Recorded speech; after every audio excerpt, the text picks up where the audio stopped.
18. Read the sentence from paragraph 4. Yet if the train started before she found the conductor, she might be carried on somewhere, and he justly blame her for a fool. How does the sentence contribute to the development of the plot? First thing I want to do is actually go back to understand in this type of question, not just the sentence at hand in the question, but the sentences around it, because I want to understand how does it develop the plot. It's a bigger question than there's just this sentence.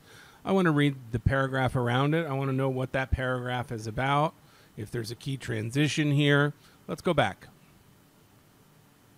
So what is paragraph 4 about here? She strained her eyes in the darkness, tried to make out things from 2 or 3 specks of light that danced about. She could dimly see, so she can't see too well right away.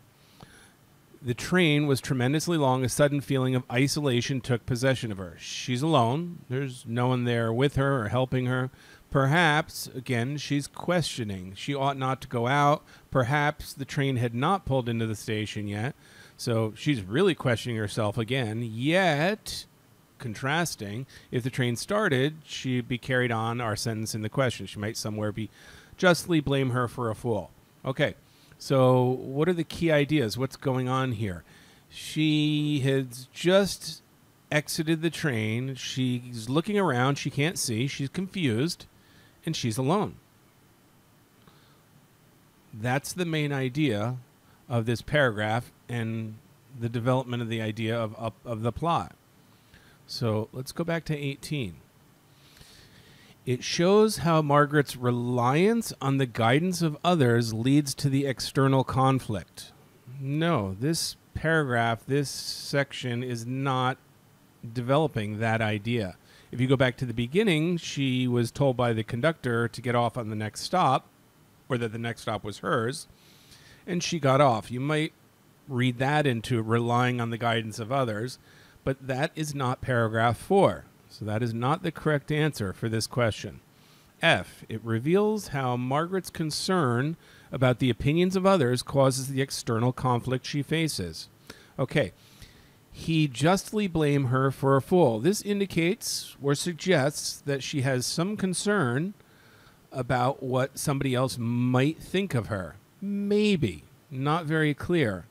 And it doesn't really matter, actually, because if we understand the question itself, we want, how does this contribute? We want to know, how does this contribute to the development of the plot? That is a main idea of this passage. The fact that she's worried about how others think of her is not a main plot or a main idea of this passage. So even if this is true according to the text, F is not an answer to the question. Most students think, oh, of course I know what the question is asking. In reality, most students don't know in many cases what the question is really asking and what the conditions are. So that's one reason you might want to get more training, by the way. G, it highlights how Margaret's indecision results in the external conflict being prolonged. Okay, so she's standing outside the train. She doesn't know what to do. Perhaps this, perhaps that. There is an element of indecision. I'm not sure this indicates that her conflict is going to be prolonged yet. I mean, that does happen later in the passage, but I don't think that's being developed here. And by the way, she was very decisive before that, so I'm not sure this is the right answer. That doesn't really seem to be the core idea of the plot, that she's indecisive. H, it illustrates how Margaret's confusion makes it difficult for her to fully understand the external conflict. Okay. She does not understand the external conflict in 8. She is confused. That is true. That is the right idea, not only for this sentence, but the text around it in this part of the passage. That has to be the correct answer, H. 19. Read this sentence from paragraph 4. She strained her eyes into the darkness and tried to make out things from the 2 or 3 specks of light that danced about like fireflies in the distance. Okay, so we just read this in paragraph 4. At the beginning of the paragraph, that we've just read for the previous question.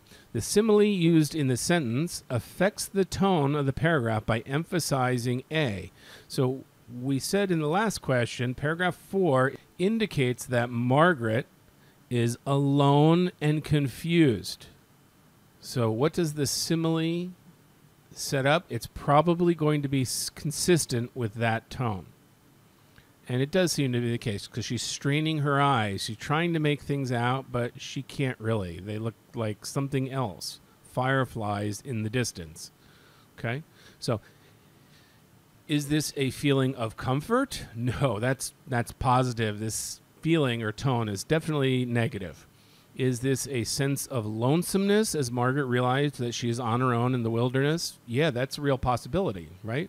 One of the themes in this paragraph is that she's isolated, alone, as it says in the text. Let's go check it again real quick. Paragraph 4, a feeling of isolation took possession of her. That is consistent with answer B of 19. Let's check C and D just to be sure. Sense of tranquility as Margaret is distracted. No, tranquil is peaceful. Margaret does not feel peaceful and comforted. These are the wrong ideas. They're positive, not negative. Feeling of dread as Margaret regards the desolation of the land that surrounds her. No, that's too extreme to the negative. She doesn't feel dread here. There's no word to suggest dread. She's confused. She's wondering, perhaps this, yet she doesn't know. If it were dread, we'd read words like horrible, terrible, really strong descriptive words about dread. That is not in the paragraph. The correct idea here is B. She feels a sense of lonesomeness as she realizes she is on her own in the wilderness.